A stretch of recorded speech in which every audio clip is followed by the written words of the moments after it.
Yeah, so pachamama or pachamama or whatever maybe it would be something which will be written down in history as as one of the in modern era. This would be one of the most grave criticism against the Catholic Church. It would and everyone would be using this example. It would be Sedevacantis who would be using this example. It would be uh, SSPX who use this example. I've heard of it, and there have been these Protestants who definitely use this example. And that example would be that okay, Roman Catholic Church was indeed the true church, or if the Second Vatican Council was indeed the true ecumenical council, then how come an idol be placed in the be placed in the church? Now, as of now, I don't know whether most of the people are calling it as an idol. Uh, I would definitely not call it as a Mother Mary statue, and definitely I don't think so. It was a thing worth keeping in the church. Absolutely not. And the church has been, and Vatican authorities have been careless in doing this, in carrying this out. Ecumenism is okay, but you need to set your limits, and you need to know your limits, right? The best ecumenism to show to a pagan person to be worship his or her god. That is the best form of ecumenism you would show, right? But then there is no meaning of ecumenism because you don't you know happen to be a Catholic. Then ecumenism is when the Catholic goes out and shares and meets with a Protestant, Orthodox, people of different religion. But when you start worshiping their their people of their religion, when you make sure that the idols are placed in the church, or let's say the idols are welcomed and venerated in the church, as it happened once in Spain, you are no longer Catholic. So that is not ecumenism. But this would be I'm betting on that this form of grave offense against the church would be something which would go a long way in accusation towards the church that it is not the one true church, or at least this modern Sedevacantists would definitely say that modernism has taken its root and shown its true color, or the it's Pope Francis is an anti-pope, etc.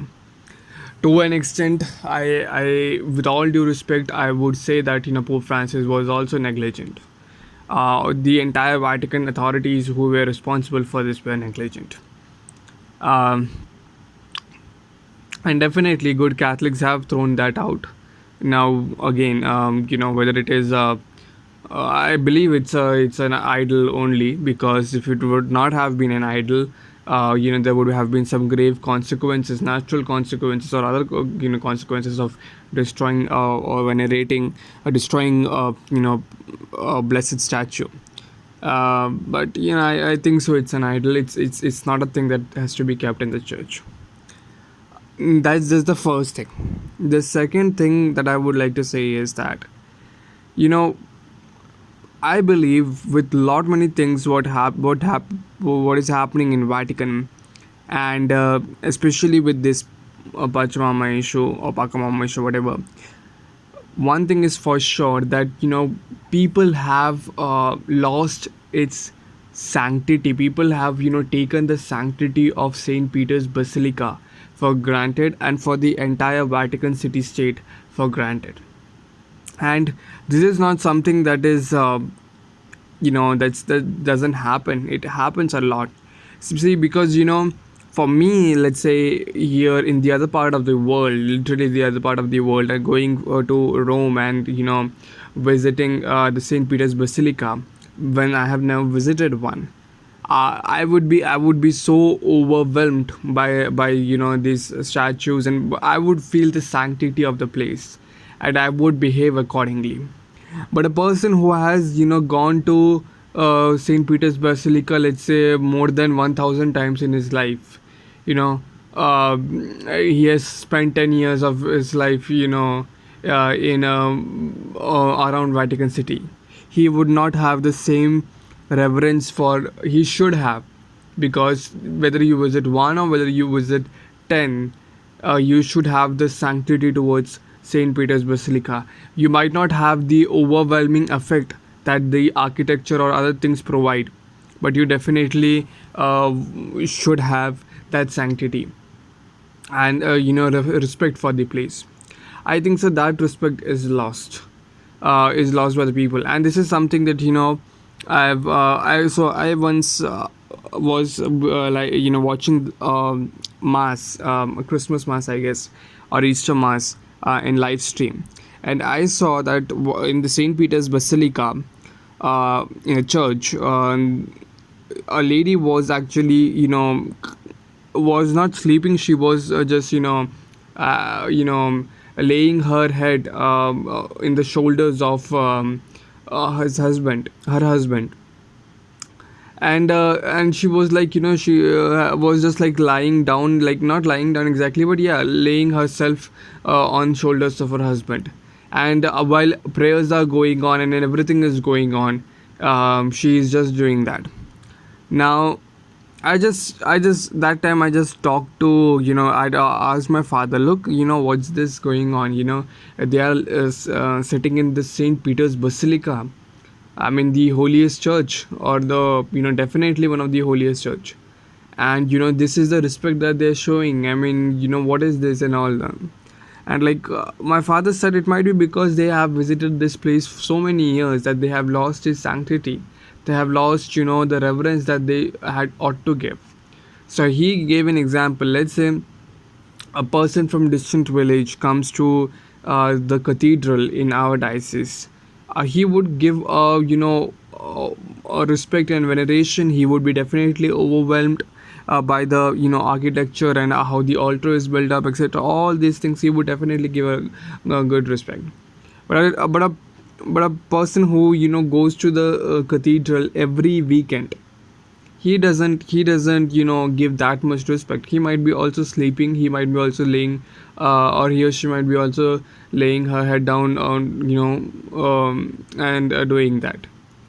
And this is one thing that we have to also take care of it, that no matter what, we don't have to lose the sanctity of the region, of the place that we are in, and we have to be in respect. The third thing which comes out of this pachamama issue is that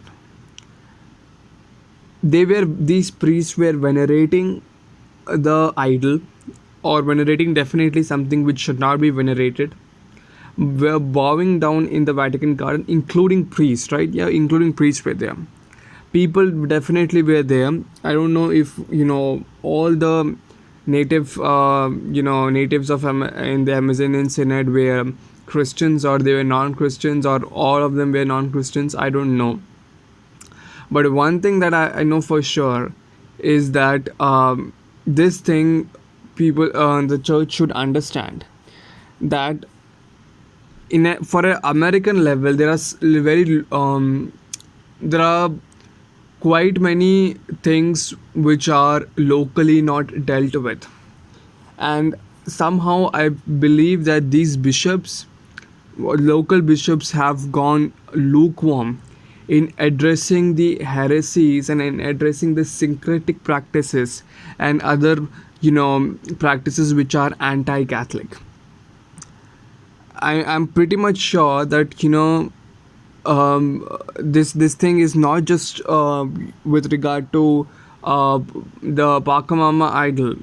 There would be many idols present in various tribal areas, which people, or various practices which Christians do in various areas which are anti-Catholic, and they are not living in because they are not living in a Catholic culture.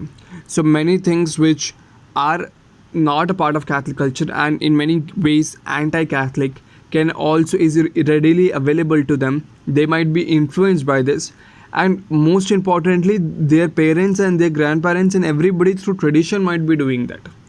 That is also something. Just because a heresy is a old heresy doesn't mean that it, it's quite old, doesn't mean that it has become a tradition, right?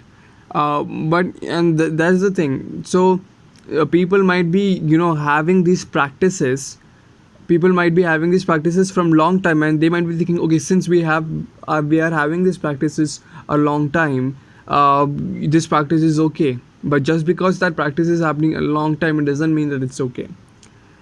And I believe that, in America, for example, mostly it's a kind of, the culture that was derived was mainly Christian, and perhaps it was not there, but you see, other forms of, draconian things happening, and diabolical things happening in the churches, where, sometimes you hear that, women priests are ordained, that, sometimes, two homosexual couples come in the altar and say, right, this kid is just like Jesus because he has two fathers, etc.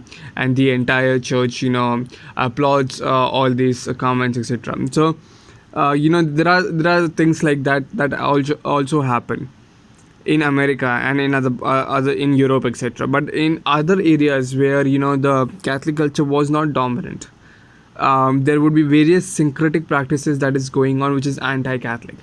And I am saying this, somehow the lukewarm bishops have not taken them down, and they have not taken care of it.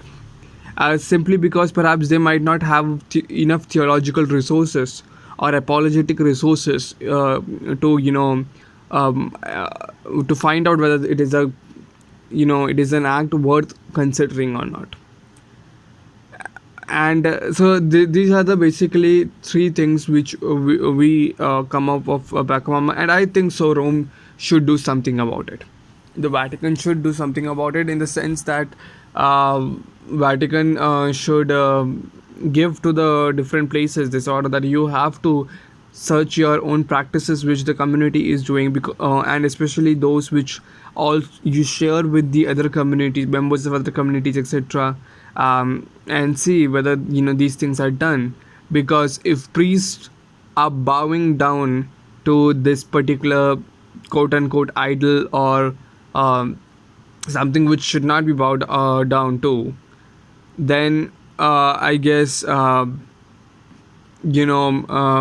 would be prostrating not just towards this idol if they are doing this before the Vatican garden, in the Vatican garden, then definitely they might be doing it very confidently in the Brazilian churches, in the Amazonian churches, and in their, perhaps homes, etc. So I mean, they might be. It's not like, they know that it is wrong, and they are doing it. Definitely, I mean, that could be also one. Think about devil, etc. But in my opinion, that would be something which their conscience would never have, would never have been strict upon their conscience, because they have been taught in this manner that, okay, it's a thing that is acceptable, and that's why they are doing that. Otherwise, it's something that, if you don't generally do in churches, you certainly won't do it in Vatican gardens. So that, in my opinion, is the thing.